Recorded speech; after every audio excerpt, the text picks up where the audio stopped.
By the end of this video, you're going to know exactly what to say to a narcissist and how to say it in order to shut them down permanently. So, let's talk about what to say to a narcissist to shut them down, and shut them down permanently. Now, remember, when you're dealing with a narcissist, you're actually dealing with an entitled, childish ingrate who lacks boundaries and has very little, if any, empathy and conscience. In addition, you're dealing with a master manipulator, someone who is willing to go to any lengths that you and I cannot even fathom just to get their way, just to win the right fight, just to look like the good guy or good girl, just to look like either the hero or the victim. They'll go to any lengths. So, you want to be sure to choose your battles wisely. I'm going to be dirt honest with you. More often than not, it's going to be in your best interest to simply back away quietly, with no sudden movements, stay under the radar, and once you get away, stay away for good. Truly, that's always going to be your best bet with these creatures. But if for whatever reason, that's not an option for you, or for whatever reason, you are not quite ready, willing, or able to do that, then here's what you want to know. First, leave all emotion out. When it comes to shutting a narcissist down permanently, the first thing you want to do is leave all emotion out of it. Do not, under any circumstances, react to their provocations. You want to deal with them as if it's a business transaction, no matter who they are. There is no room, zero, nada for emotion if your goal is to actually shut them down permanently. You want to stay calm, cool, and collected, no matter what it takes. Make a conscious effort to focus on your breath. Stay in your body and remain completely non-reactive. In other words, underreact to the best of your ability. No matter how much of a performance you have to muster, you can do this. You can actually overreact, or vent, or freak out, or, whatever it is you need to do to express your anger, hurt, and frustration later on when you're by yourself or with a trusted friend or confidant or any safe person in your support system. Again, if you want to successfully shut this creature down, whatever you do, you're going to have to find a way to remain cold, detached, and unfeeling, just like they are. Second, forget reasoning. Next, think counterintuitively. Forget reasoning with this person, being heard, or getting your needs met. It's not going to happen. You're not dealing with a reasonable, rational adult here. Rather, you're dealing with a wounded, entitled, childish ingrate.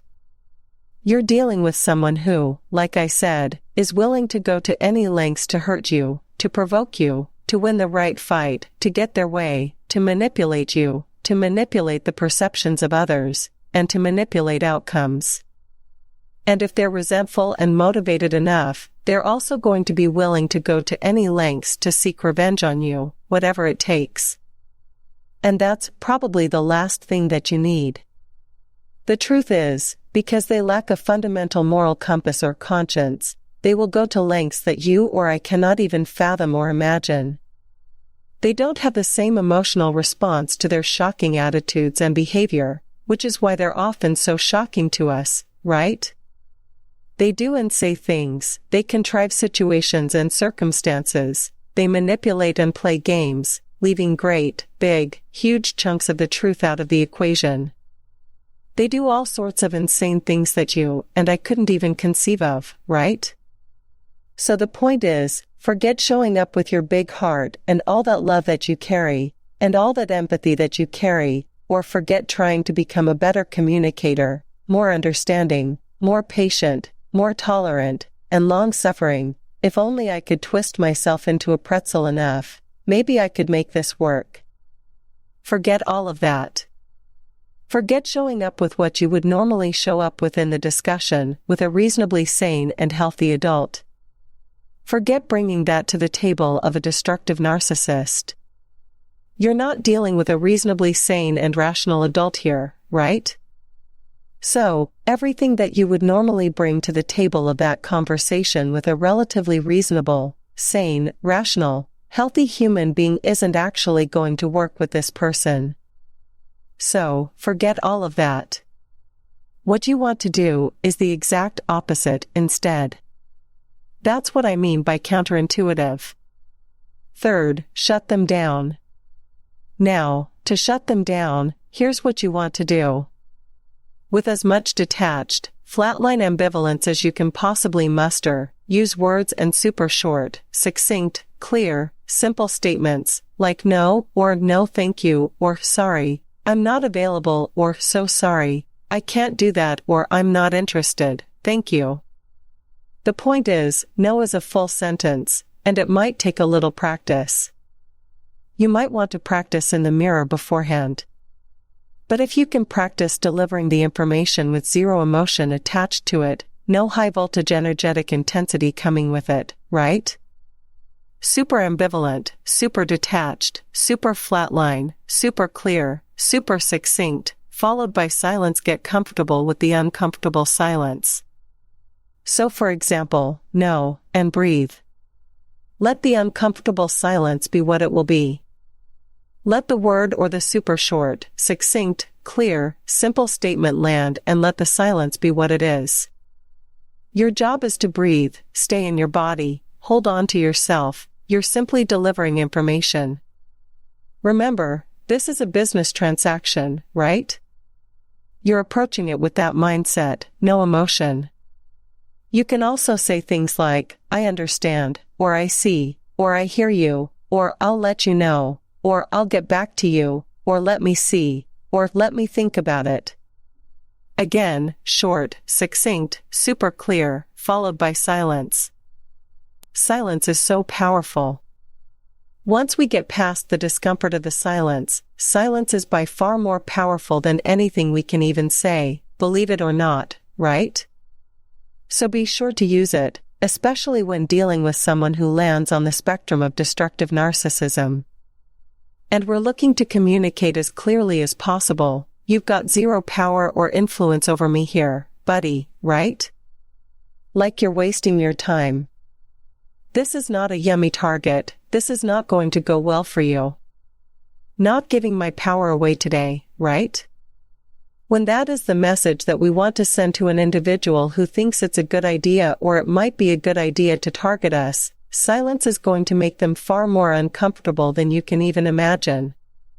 In addition, and where appropriate, this isn't always going to be appropriate or work for you. You can say something like, cool, or okay, or I'm okay with that, or that's fine with me, or one of my personal favorites, I don't care, and silence.